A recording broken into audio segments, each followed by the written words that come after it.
Hoje eu preciso encerrar e finalizar a primeira carta de Pedro. Esse é o 18º sermão na carta de Pedro. E agora chegou o momento em que nós encerraremos as exposições aí na primeira carta. Eu peço que você abra o texto comigo. Nós estamos no capítulo 3 da primeira carta de Pedro, capítulo 3. Eu leio a partir do versículo 13.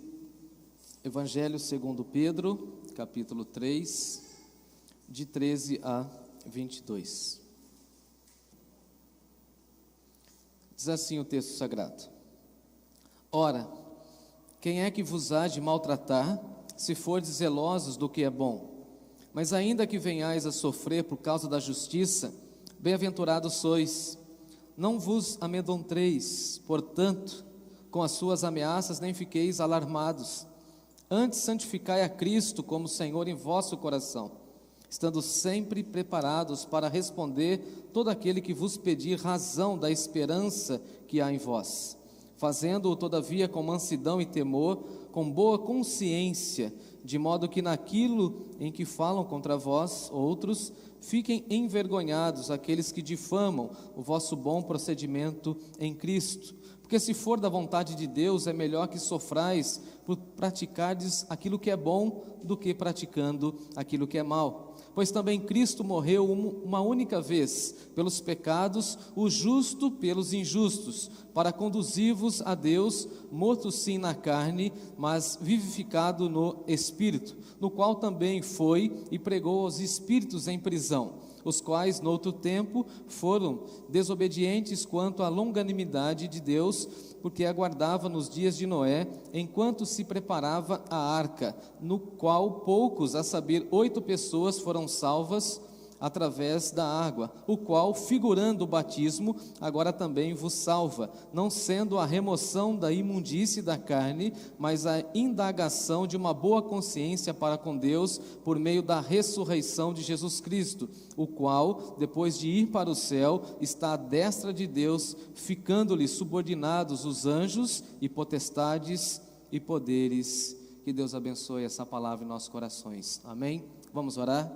Senhor nosso Deus e nosso Pai, te damos graças pela Tua palavra, te damos graças por essa igreja, te damos graças porque ao longo desses últimos 3 meses nós temos estudado essa Tua palavra revelada pelo Espírito Santo do Senhor e que Pedro registrou para nós. Te louvamos porque o Senhor o usou para escrever essa palavra, te louvamos pela iluminação do Teu Espírito e te louvamos porque essa palavra foi preservada ao longo dos séculos e hoje nós temos a oportunidade de ouvir a Tua voz por meio desse texto. A nossa oração nessa noite, nesse momento, é que o Senhor fale ao coração da Tua igreja, que o Senhor edifique a Tua igreja e que o Senhor promova a salvação por meio do Teu Espírito que nos convence do pecado, da justiça e do juízo.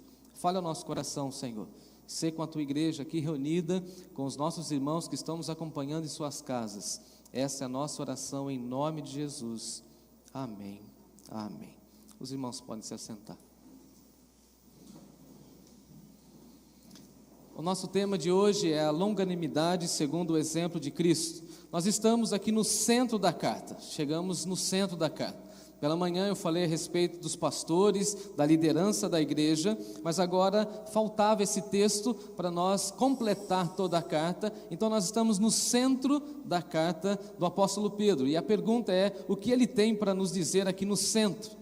E nesse texto nós vamos acompanhando como ele vai exaltando o Senhor Jesus como o nosso modelo, exemplo de longanimidade. Longanimidade é uma expressão que é difícil, pelo menos para mim, a ser dita. Você consegue falar longanimidade de forma rápida? Não existe isso. Longanimidade é um ânimo longo. Tudo bem aí? É um ânimo longo. É aquela pessoa que não perde o controle de uma maneira muito fácil.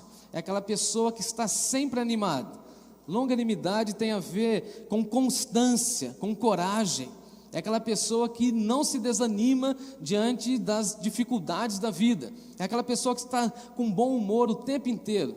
Vale a pena lembrar que longanimidade é fruto do Espírito Santo. E aí nós temos esse exemplo revelado em Cristo Jesus. Então Pedro, escrevendo à igreja, orientando a igreja naquele momento de grande dificuldade, vai dizer para nós que Jesus é o nosso exemplo na longanimidade. E aqui ele vai falar também a respeito da defesa da fé, como nós podemos defender a nossa fé. Ele vai falar da apologética. Essa expressão que não é tão comum, mas apologética é a defesa da fé. Daqui a pouquinho eu falo sobre isso. Ele vai usar o exemplo de Noé, vai falar também do batismo e vai mostrar e vai exaltar Jesus à destra de Deus, sentado juntamente com o Pai, reinando de uma maneira soberana. Então os cristãos da primeira carta de Pedro, eles estavam sendo perseguidos, mortos, presos, estavam sendo caluniados, estavam sendo injuriados, difamados, desprezados, escravizados, sendo maltratados, e Pedro então vai mostrar os propósitos de Deus por meio do sofrimento e vai apontar Jesus como exemplo do sofrimento, como nós já vimos. Jesus é o nosso padrão, Jesus é o nosso exemplo por meio do sofrimento, e por meio do sofrimento de Jesus nós podemos aprender como viver e como passar pelos sofrimentos da vida. Então Pedro está dentro desse contexto, e aí olhando para o texto dentro da carta e dentro do seu contexto maior, nós podemos então mergulhar no texto e tirar algumas lições muito preciosas para a nossa vida. E aqui Pedro vai mostrar como vale a pena ser uma pessoa do bem e não do mal. Então eu gostaria que os irmãos me acompanhassem, todo mundo aí com as suas Bíblias abertas. Não feche sua Bíblia, senão você vai perder aí o fio da meada, tá bom? Versículo 13, ele vai falar de algo que é muito comum acontecer nos nossos dias. Ora, quem é que vos há de maltratar se fordes zelosos daquilo que é bom?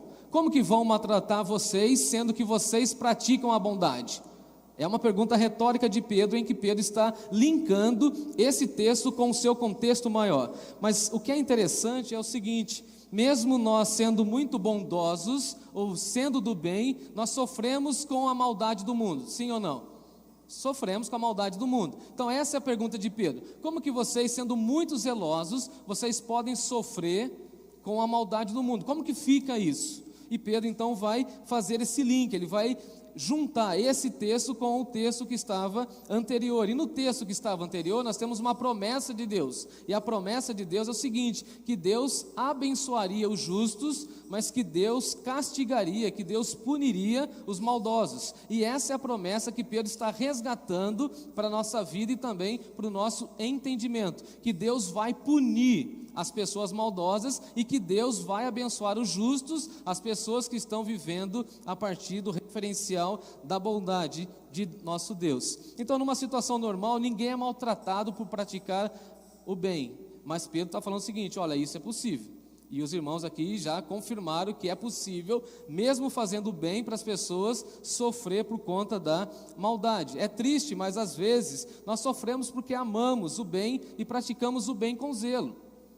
Nós gostamos de praticar o bem, e às vezes nós sofremos por conta disso. É esse contexto de Pedro. Os nossos irmãos estavam vivendo de maneira digna, no entanto estavam sofrendo, perdendo seus bens, perdendo a sua família, mesmo agindo com bondade, mesmo agindo com muita generosidade. Às vezes nós abençoamos uma pessoa no sentido de ser canal de bênção, canal de Deus na vida de uma pessoa, e mesmo assim somos traídos, ou não? Às vezes a gente pega o currículo de alguém, leva na empresa, pede uma vaga para o chefe, faz um ato de bondade, e a pessoa nos paga como? Como? Com maldade. Às vezes ajudamos alguém e a pessoa vai falar mal da nossa vida. É muito triste isso, mas acontece. E Pedro está falando o seguinte: os cristãos precisam se atentar a isso, porque o mundo está olhando para nós. E como nós vamos reagir diante da maldade do mundo? Esse é o contexto de Pedro. E aí no versículo 14 ele diz o seguinte: mas ainda que vocês venham a sofrer por causa da justiça, mesmo assim, fiquem firmes, sofrendo por causa da justiça. E justiça aqui é muito interessante esse termo no grego, porque ele vai falar o seguinte: aquilo que é justo diante de Deus. E nós às vezes sofremos por defender aquilo que é justo diante do nosso Deus. Eu não sei você, mas quando nós levantamos a bandeira da fé cristã, nós começamos a apanhar. Eu que sou pastor, eu apanho todo dia, não tem problema nenhum. Dia desses foi porque eu defendi o direito à vida. Teve uma discussão aí algumas semanas atrás sobre a proposta do aborto no nosso continente, e aí foi toda aquela discussão. E aí, pastor, qual que é a sua opinião?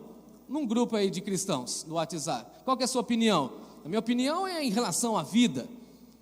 Nós cristãos somos o quê? A favor do aborto ou não? E aí? E aí? Somos a favor da vida. E aí quando você defende a justiça, o que acontece? Ligaram a metralhadora e mandaram brasa, né?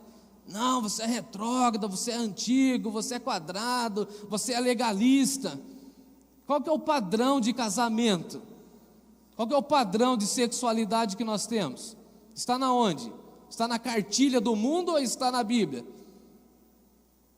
E aí, por causa da justiça, nós somos o quê? Perseguidos, e nós sofremos vários impactos em relação à nossa fé, à nossa postura.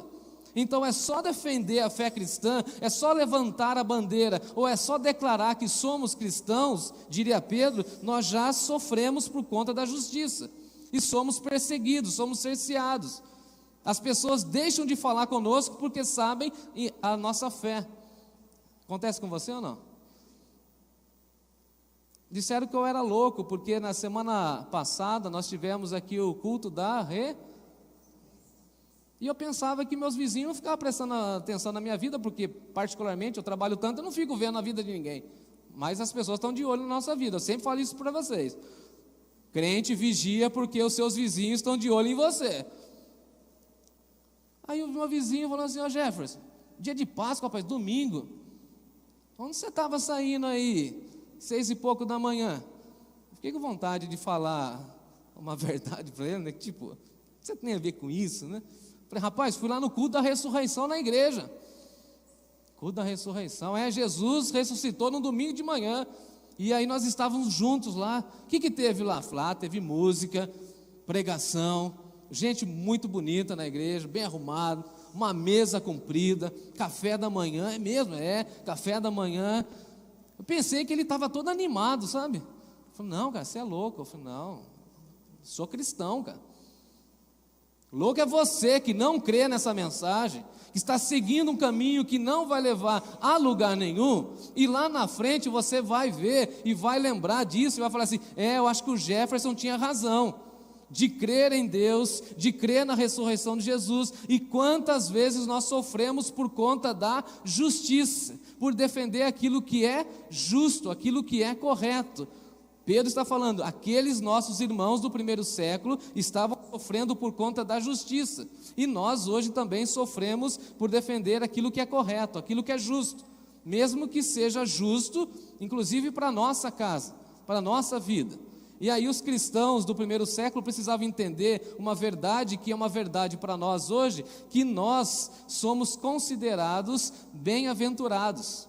Nós deveríamos falar assim: que bom é sofrer em nome de Jesus, que bom é ser cancelado pelas pessoas no Instagram só porque nós somos cristãos, que bom é que as pessoas tenham esse comportamento, porque na realidade estão confirmando a nossa fé. Dá uma olhadinha na expressão de Pedro: bem-aventurados sois vós.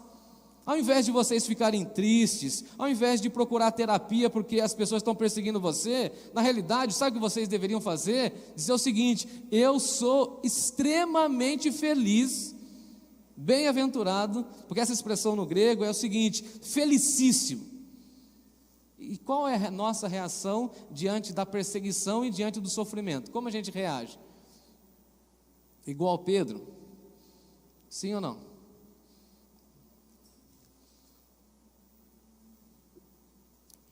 Não. A gente fica todo meio desconfortável.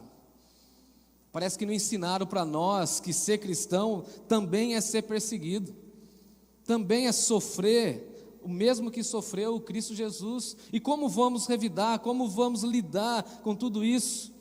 Aqueles nossos primeiros irmãos precisaram aprender que mesmo recebendo o mal, tinham que praticar o bem. E não é essa a orientação de Pedro aqui no capítulo 3, versículo 9, não retribuindo o mal por... É que às vezes, sabe o que vem dentro de nós, assim, aquele espírito de Adão, e quando a gente é impactado, quando a gente está sofrendo, o que a gente quer fazer? A gente quer revidar, a gente quer vingança. E aí vem o apóstolo Pedro e fala o seguinte: não retribua mal por mal. O apóstolo Paulo também lá em Romanos vai dizer o seguinte: não retribua mal por mal, mas vocês devem sofrer por conta da justiça. O texto que nós lemos no início do nosso culto diz isso, e quem disse foi o Senhor Jesus. Perseguiram até os profetas. E aí no aconselhamento bíblico eu tenho que falar isso. Você pensa que você é de fato tão especial, e mais especial do que Isaías, Jeremias, Ezequiel, Ageu, Amós? Todos eles foram perseguidos. E disse Jesus: felizes sois quando por minha causa vos injuriarem. Então, irmão, irmã, fique feliz quando alguém estiver perseguindo você, ou quando você sofrer em nome do Senhor Jesus. Agora, qual era a reação que Pedro estava propondo para a igreja diante do sofrimento? Que aqueles irmãos não ficassem amedrontados. E essa expressão é muito interessante, que é o seguinte: a pessoa amedrontada é a pessoa que fica com medo, acuada. Então Pedro está dizendo o seguinte: não tenham medo das ameaças do mundo, das pessoas maldosas. E as pessoas maldosas hoje, pelo menos no nosso tempo, usam as redes sociais para mandar um monte de ameaça para nós. Eu que estou na liderança, eu que estou na mídia, é o seguinte: dependendo do que eu falo, chega um e-mail lá de vários movimentos de grupos. Você falar, dependendo do tema, aí você já recebe ameaça. Vou perseguir você. A ameaça mais comum é agora colocar um processo. Vou te processar. O que Pedro está falando é o seguinte: olha, a gente não deve ficar com medo dessas ameaças. Ou, por exemplo, ameaça de círculo da família. Se você continuar indo na igreja, eu não converso mais com você.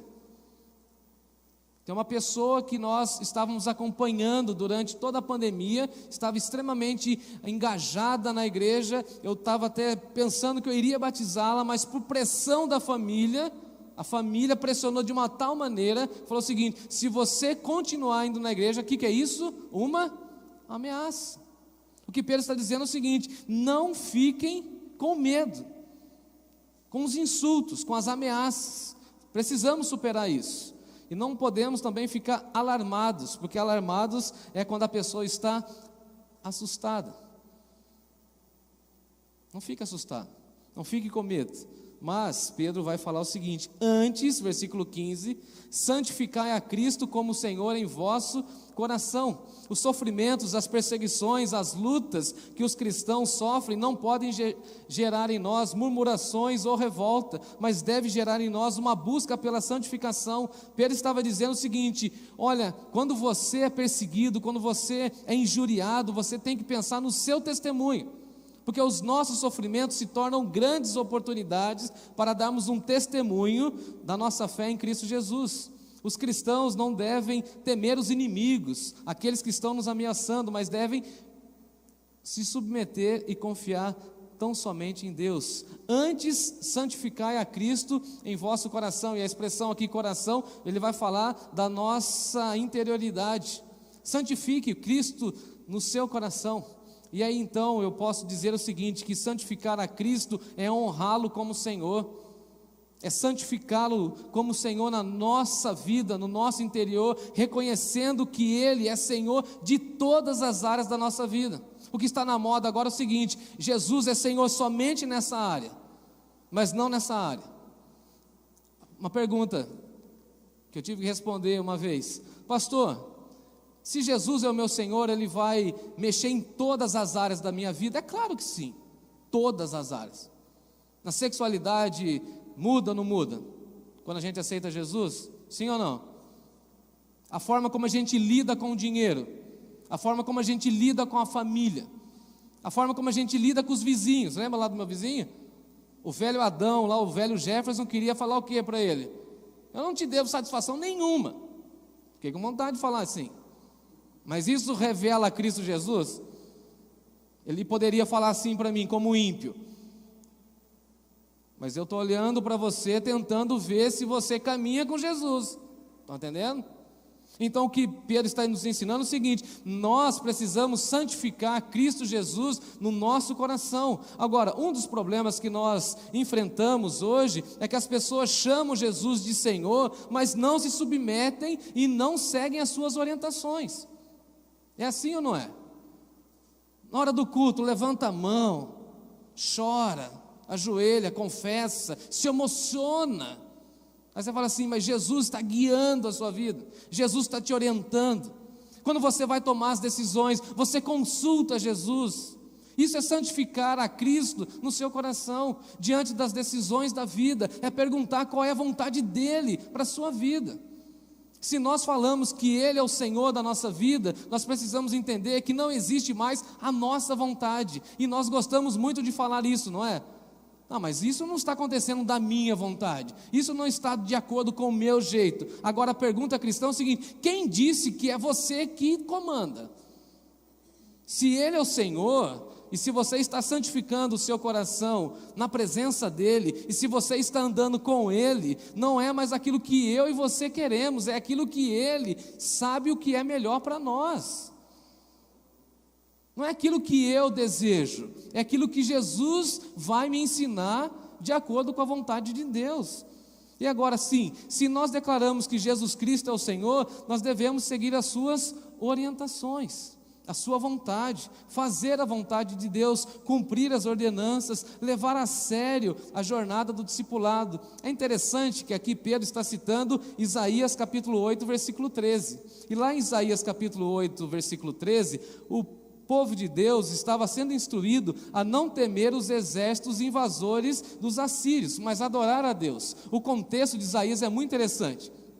O povo estava com medo, e o povo estava com medo do exército assírio que estava chegando. E aí Isaías vai falar o seguinte: não, nós precisamos santificar o nosso coração. Então Pedro está citando Isaías e falando o seguinte: olha, diante das ameaças do mundo, diante da perseguição, diante da luta, o que nós podemos fazer? Temer os inimigos ou adorar a Deus? E o que nós falamos? Santificar o nosso coração. Então, diante de tantos ataques, o que nós precisamos fazer? Santificar o nosso coração. Agora, se você é cristão e você já estudou a Bíblia, você sabe que santificação tem a ver com separação, tem a ver com uma ruptura total em relação ao mundo. Agora, nós não podemos falar que Jesus Cristo é o Senhor do nosso coração e continuar assistindo alguns programas de TV, aí não tem como. E tem algumas coisas que eu gosto muito de ser cristão para ser alienado. Estou ouvindo muito essa expressão. Fui abastecer o carro dia desses, aí o camarada, eu gosto de abastecer o carro, eu sou meio metódico, no mesmo posto, gosto de ir no mesmo horário, porque aí eu quero criar relacionamento, e às vezes dá certo que eu encontro com o mesmo frentista, enfim. Só que calhou lá de trocar um frentista lá, era um outro, rapaz não me conhecia, nem eu conhecia o camarada, cara novo, mais novo que eu. Foi abastecer e eu já puxei assunto, né? E aí? Não sei o que, e futebol, não sei o que, não gosto de futebol não. Ah é? Não gosto não. Falei, que pena, rapaz, pena, vamos falar disso aqui, isso aqui. Falei, não, sabe o que eu estou assistindo? Estou amando. Você viu quem entrou no paredão? Falei, paredão que eu conheço é que o Mário fez lá na igreja, lá um tamanho de paredão, 5 metros de altura. Não, eu não conheço o Mário. Ele falou para mim, não, você não vai, um dia você conhece. Aí ele fala assim para mim, não, paredão, aquele programa lá, aquele programa lá da televisão lá, e começou a explicar lá o tal do reality show lá e tal. Você não está sabendo, cara? Está todo mundo assistindo isso aí. Eu falei, não estou sabendo não. Aí olha o que ele fala para mim, você é um cara alienado. Ah, para que ele falou aquilo lá para mim? Falou, por que eu sou alienado? Porque o Brasil inteiro está falando desse programa, não sei o que, ganha não sei quanto, legal, conta mais. E ele falou. Agora eu vou falar para você de uma coisa que você está alienado, meu amigo. Seu coração já é de Jesus? Não, espera aí, eu fiquei aqui 5 minutos te ouvindo falar desse negócio aí. Eu estou alienado, de um programa ridículo que você está assistindo. Agora, você está alienado espiritualmente falando. Eu preciso te contar isso. Porque se eu sair daqui, eu vou levar o sangue da sua vida na minha. Não quero carregar esse peso. Sabe o que eu tenho que falar para você? Você precisa ter santidade na sua vida. Você precisa se converter e tal, não sei o quê. Aí ele olhou para mim no final da conversa assim, eu acho que eu estou um pouco alienado. Eu falei, então, se interaja das coisas de Deus. Está aqui, ó, canal da Igreja Batista Nova Canaã. Assiste lá, veja aí, veja bem. Se eu ficar sem assistir esse programa aí, eu continuo salvo, minha alma está garantida com Deus. Agora, você pode continuar assistindo esse programa aí, e eu não sei para onde vai a tua alma. Hoje, lembra de Jesus? E se pedirem hoje a tua alma. Aí eu falei isso para o cara e fui embora. Amanhã é dia de abastecer, semana que vem eu conto para vocês. Precisamos santificar a Cristo no nosso coração. Precisamos honrar a Jesus. Não adianta falar que somos de Jesus. Porque no nosso Brasil é assim, todo mundo crê em Deus, já viu? Mais de 90% da população crê em Deus, mas você confia nele, você teme a Ele, é isso que Pedro está colocando. E aí nós precisamos estar preparados para responder as perguntas. E é muito interessante isso, porque Pedro vai nos mostrar que nós devemos ter uma vida apologética, uma vida de defesa da nossa fé. Nós precisamos buscar a santificação para que possamos responder às demandas do nosso tempo e defender aquilo que cremos. É interessante que os cristãos que estão nesse processo de santificação estão buscando mais e mais a Deus por meio da presença de Jesus, estão sendo preparadas. Na realidade, gente, quando nós seguimos a Jesus, nós estamos nesse processo de preparação. Por isso que nós deveríamos carregar aquela plaquinha no peito, né? Estou em obras. Tenha paciência comigo, gente. Estou em obra. Aquele que começou a boa obra em nós há de aperfeiçoá-la até o dia de Cristo Jesus. Nós estamos em construção e Jesus está nos preparando. Lembrando que Jesus é o nosso mestre por excelência. Ele mesmo disse que estaria a cada dia nos ensinando. Nós não aprendemos todas as lições ainda, mas nós precisamos andar com o Mestre para sermos preparados para responder quando as pessoas perguntarem a razão da nossa fé. Às vezes eu fico pensando nessa expressão de Pedro. E se as pessoas perguntassem para nós a todo momento qual é a razão da nossa fé? Será que o nosso povo teria doutrina suficiente, bala na agulha, para responder tudo? Imagina o seu vizinho fazendo 15 perguntas para você. Responde aí, ó. É isso que Pedro está dizendo. Nós precisamos andar com Jesus para que possamos responder qual é o nosso credo, qual é a nossa fé, qual é a nossa doutrina. E quem anda com Jesus está o quê? Preparado para responder. Agora, quem não anda com Jesus, quem é negligente com a vida devocional, quem abandonou a escola bíblica dominical, não vai conseguir responder, porque não vai ter o quê?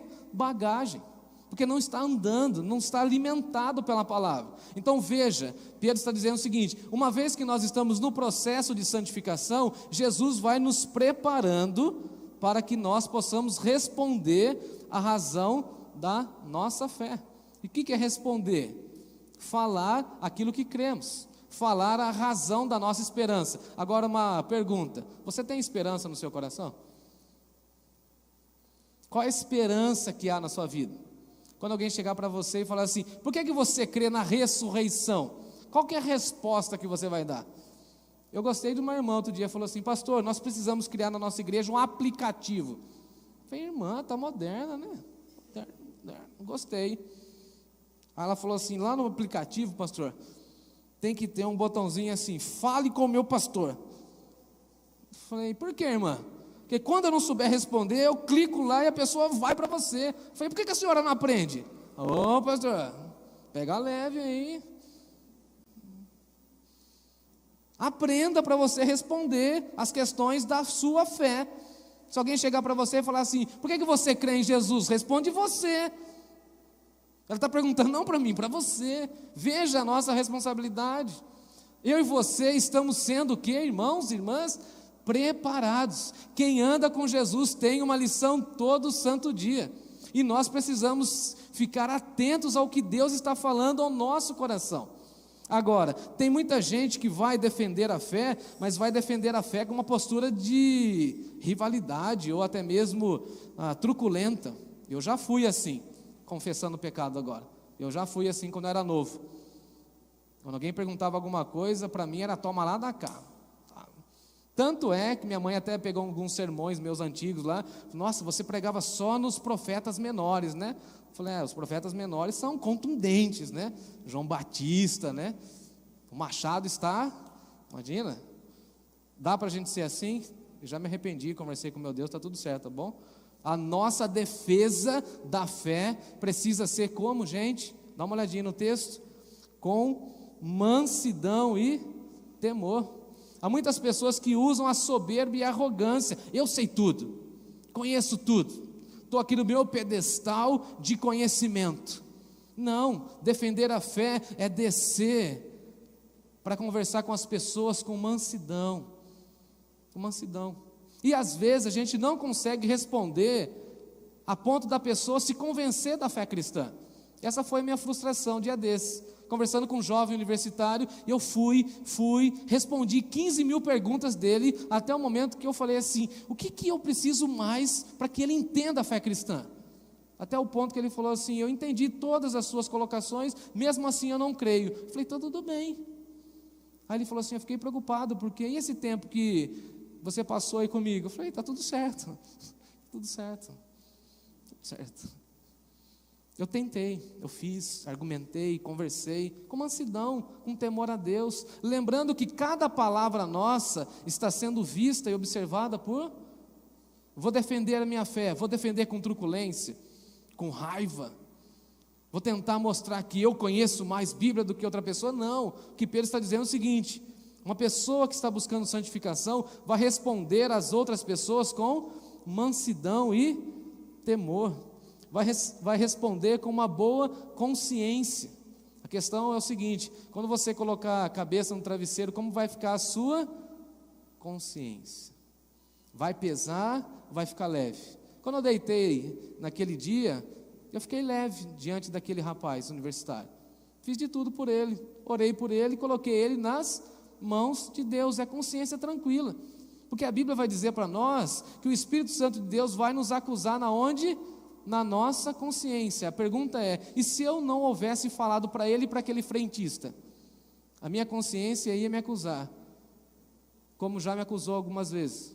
Ué, pastor, mas você fala para a multidão e não é capaz de falar para um? O Espírito Santo fala isso, conduz a nossa vida. Então veja que nós precisamos ter essa visão apologética de defender a nossa fé. Por que nós, por exemplo, somos a favor da vida e somos contra o aborto, por exemplo? Se alguém perguntar para você, o que você vai fazer? Você está vendo como a gente precisa estudar? Está vendo como a gente precisa conhecer a Bíblia? Se alguém perguntar para você, falar o seguinte, por que o seu pastor não faz um casamento homoafetivo lá na igreja? O que você vai falar? Não, porque não está no nosso estatuto. Estatuto é questão jurídica. Nós precisamos ter fundamentos bíblicos, mas responder como? Bravo, com ódio, com raiva, com mansidão e com temor, porque eles vão pedir a razão da nossa fé. E aí então Pedro vai caminhando para o final aqui, eu preciso avançar um pouco no texto. Lá no versículo 18, ele vai falar de Cristo Jesus, e ele vai mudar um pouco o foco, ele vai tirar o foco do nosso sofrimento e vai mostrar o sofrimento de Cristo Jesus, aí no versículo 18, pois também Cristo morreu uma única vez pelos pecados, o justo pelos injustos, para conduzir-vos a Deus. Eu quero pelo menos focar nesse texto, ou nessa expressão. É claro que eu não vou conseguir explicar o restante aqui do texto, mas aqui Pedro vai mostrar para nós como o sofrimento e a morte vicária de Jesus nos garante a salvação. E eu preciso aqui passar 3 pontinhos com vocês aqui, e vocês vão me acompanhando no relógio aí. Quem vai me acompanhar? 5 minutos, quem pode ir? Ô Marco, você que está olhando para o relógio, você marca para mim? Combinado? Feito? Na hora que der 5 minutos, você levanta a mão assim, tá bom? Em primeiro lugar, a eficácia da morte vicária de Jesus, porque Jesus morreu uma única vez pelos pecados. Veja comigo, o sofrimento de Jesus é único, sem nenhum paralelo. Ninguém pode chegar um dia e falar o seguinte: eu sofri ou estou sofrendo tanto quanto Cristo Jesus. Ninguém. É um sacrifício sem igual. É um sofrimento vicário que dá para nós a alegria da salvação. Ele se humilhou lá na cruz até a morte, e a Bíblia vai dizer para nós uma morte horrenda, uma morte difícil. A morte de Jesus não foi um acidente, estava na agenda do Pai antes da criação do mundo. A morte de Jesus não foi uma derrota, e sim uma vitória, a maior, eu diria, de todas as vitórias. A morte de Jesus fez cessar todos os sacrifícios judaicos, pois ele morreu uma única vez, e o sacrifício de Jesus foi eficaz. Por isso que nós não celebramos mais a festa da Páscoa. Chegou agora na Páscoa, eu precisei explicar de novo que nós não precisamos mais sacrificar o cordeiro. Quem quiser comer o pão e as ervas amargas, está tudo tranquilo. Quiser comer o cordeiro, eu nunca comi. Quem que já comeu carne de cordeiro? É boa ou não? É boa? Bastante gente falou que é bacana. Alguém quiser me presentear com um pedacinho? Fazendo churrasqueira? A Bíblia diz que tem que ser no fogo, assado, nada de água não, no fogo, brasa. Coisa boa. Quem comeu aí, lembra de mim quando entrares no teu reino. Uma única vez. A morte de Jesus foi única e irrepetível. Eu achei interessante essa expressão, aprendi com o Timóteo essa semana. Ele chegou para mim lá e falou para mim: papai, o que é irrepetível? É que não se repete mais, meu filho. Ele falou assim: me dá um exemplo. Jesus na cruz é irrepetível, uma única vez. Aí ele falou: que bom, né, papai? Porque imagina, sofrer tudo aquilo de novo, não precisa mais, meu filho. É uma única vez. A morte de Jesus há mais de 2000 anos atrás é eficaz hoje, trazendo salvação e remissão para todos os pecadores arrependidos. Louvado seja Deus. Uma única vez. Uma única vez. A forma da morte vicária de Jesus, em segundo lugar, é o justo pelos injustos. E aqui nós, humanamente falando, não entendemos, mas Jesus pagou o preço por nós lá na cruz. Pedro aqui nos apresenta uma divisão fantástica. De um lado, temos toda a humanidade em pecado. De outro lado, nós temos Jesus, o justo, o santo de Deus. De um lado, a santidade. De outro lado, a iniquidade. E o justo morre pelos injustos. E é por isso que nós não podemos falar que antes de Jesus nós conhecíamos de fato um padrão de justiça. Então veja que Jesus, o justo, tomou sobre si todos os nossos pecados e carregou até a cruz, e lá na cruz cravou na cruz aquela cédula de dívida que pesava contra nós. Por isso que Paulo vai dizer o seguinte para nós: mas Deus prova o seu próprio amor para conosco pelo fato de ter Cristo morrido por nós lá na cruz, sendo nós ainda pecadores. Mesmo sendo pecadores, ele foi lá e morreu, o justo pelos injustos. E aqueles que creem em Jesus são agora justificados. O próprio Jesus declara que nós somos justos diante de Deus. Louvado e exaltado seja Deus. Eu e você nunca conseguiríamos receber esse título por nós mesmos, mas pela morte vicária de Jesus recebemos esse título, que fomos justificados diante de Deus. E somente os justos estarão com o Senhor para todo sempre. Paulo vai dizer: aquele que não conheceu o pecado, Deus o fez cair sobre ele todo o pecado, para que nele também conhecêssemos a justiça de Deus. Em terceiro e último lugar, o propósito da morte vicária de Jesus era para nos conduzir-nos até o nosso Deus. Dá uma olhadinha aí no texto, no versículo 18, para nos conduzir até a presença de Deus. O propósito da morte vicária de Jesus é nos reconciliar com Deus, é nos levar à presença de Deus. Então, com sua morte, Jesus inaugura um novo e vivo caminho à presença do nosso Deus e Pai. E aí, Marcos? Acabou meu tempo? Encerro então dizendo que Pedro encerra esse bloco literário dizendo o seguinte para nós: Jesus está à destra de Deus e tem todo o poder. Eu convido você a confiar plenamente em Deus, porque no versículo 22 ele fala o seguinte: e esse Jesus está à destra de Deus e tem todo o poder nos céus e na terra. Se entregue a Ele, confia nele. E você que já é cristão, defenda a fé cristã com muito cuidado, a fim de que mais e mais pessoas tenham acesso até a presença do nosso Deus. Que Deus nos abençoe. Amém?